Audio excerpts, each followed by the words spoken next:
একটা সময় আপনি সত্যি অনুভব করতে পারবেন যে আপনাকে ছেড়ে চলে গেছে, সে আসলে ভালোর জন্যই গেছে, কারণ আপনাকে পাওয়ার যোগ্যতা তার ছিল না। হিমাংশুর সাথে যখন নেহার বিচ্ছেদ হয়, তখন এক রিয়েলিটি শোতে এসে নেহা ভীষণ কান্না করেছিল।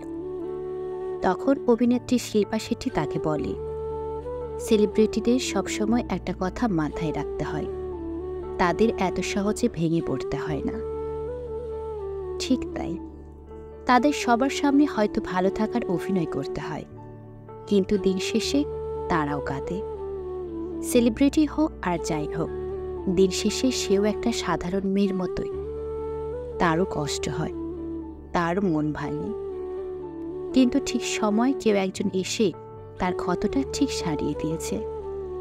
সবাই প্রতারক হয় না, সবাই মন ভাঙে না, বরং ভাঙা মনটাকে ভালোবাসা দিয়ে জোড়া লাগিয়ে তাতে আবার প্রাণ ফিরিয়ে আনে।